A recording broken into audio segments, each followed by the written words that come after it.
Bien-aimés dans le Seigneur, que Dieu vous bénisse. Alors, bienvenue dans ce nouveau numéro des 5 minutes pour être édifié, 5 minutes pour bâtir sa foi.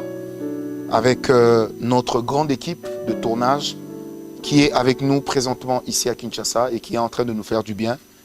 Et particulièrement aujourd'hui, je voudrais les saluer, les encourager pour le travail qu'ils sont en train d'abattre. Je pense à Papa Michael Lumanisha, je pense également à Hardy Kayembe, je pense à Dominique Mabois, Dominique, que nous appelons affectueusement un tiers. Je pense à Sébastien, je pense à Kossi, je pense à tous ceux qui sont là et je pense même à ceux qui assistent tels que Morgane.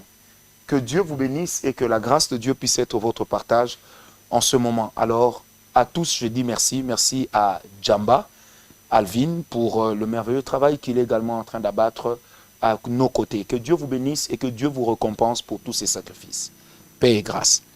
Les conséquences des rêves sataniques dans la vie des personnes.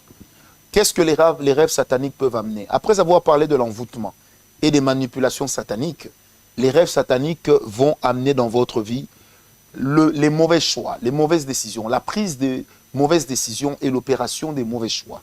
Vous allez facilement opérer un mauvais choix et vous allez facilement prendre des mauvaises décisions. Ça, c'est ce que le diable fait. Vous savez, un jour dans la Bible, il est un homme qui était roi, qui vivait en communion avec Dieu, qui a sombré un peu dans la négligence et un mauvais esprit est entré en lui.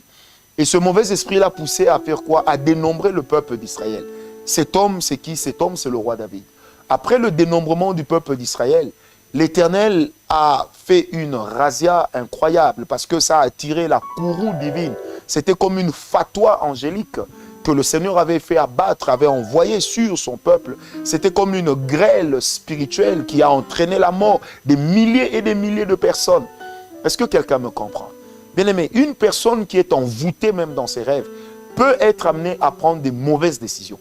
Une personne qui est envoûtée dans ses rêves, une personne qui est manipulée dans ses rêves, peut être amenée à opérer des mauvais choix. Tu as peut-être la femme que tu as toujours cherchée juste à côté. Mais tu fais un rêve. Dans le rêve, on te présente une bonne dame et tu fais le choix que c'est celle-là que tu vas épouser. Et tu fais le choix et tu te dis, je suis déjà marié, mais je vais abandonner la mienne pour prendre celle-là. Oh bien-aimé, tout ce qui brille ne t'appartient pas. Et tout ce qui brille n'est pas forcément de l'or. N'oubliez pas qu'un faux or brille aussi, mais sans être un vrai or. Alors ma prière maintenant, c'est que Dieu puisse nous aider à savoir que lorsque vous êtes manipulé spirituellement, vos choix aussi seront manipulés. Vous allez commencer à opérer les choix des autres. Hier, je vous ai parlé comment est-ce que j'ai rencontré dans ma vie des femmes qui tombent amoureuses des hommes parce que simplement ces derniers les ont envoûtés, les ont travaillés spirituellement. Elle va faire un rêve très érotique dans lequel elle ne voit que lui. Elle se réveille avec une conviction, c'est lui l'homme de ma vie, alors qu'en réalité, elle est en train de se perdre.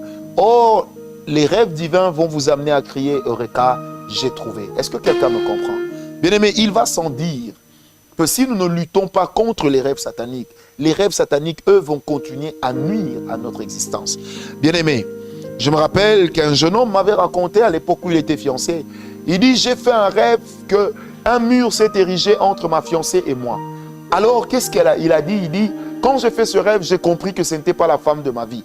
Je l'ai abandonnée, je suis parti. Heureusement que lorsqu'il m'a rencontré, je lui ai dit non, ce n'est pas un rêve de Dieu, c'est un rêve diabolique. Ça veut dire que le diable veut ériger un mur entre vous deux pour que tu ne sois pas heureux. La fille, le garçon a tergiversé jusqu'à ce que le Seigneur le lui ait confirmé par 4 autres personnes.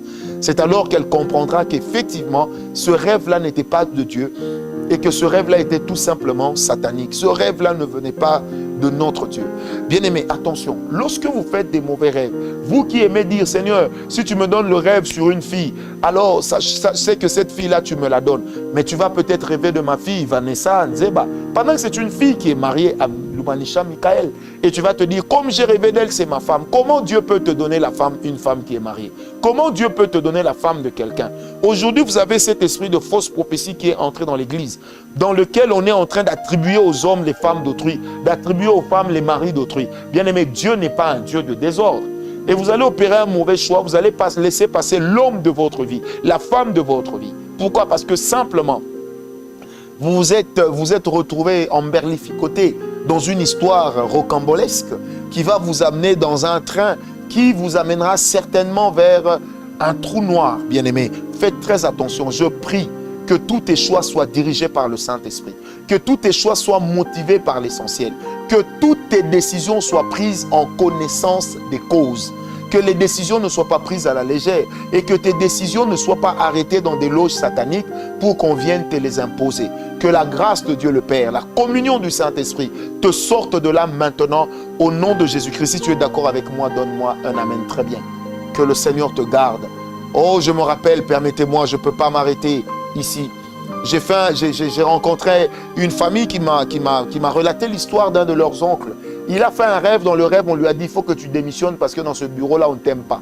Il est arrivé très tôt matin au bureau. Il avait un salaire de 8 000 €. Il a démissionné.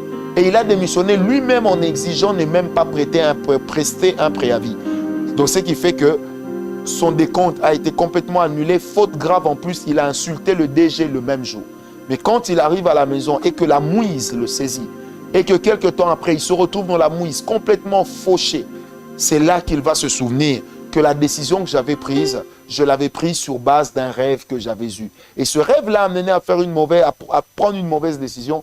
Et c'est après qu'on saura que ce rêve était satanique, démoniaque, parce qu'il y a des sorciers de sa famille qui avaient travaillé pour que lui puisse se retrouver dans cette situation de totale mouise, de totale perte, de totale pomme. Que Dieu nous bénisse et que la grâce de Dieu soit avec nous, que vos décisions soient motivées par l'essentiel. Paix et grâce, au nom de Jésus-Christ, tu es d'accord, donne-moi un amen très bien.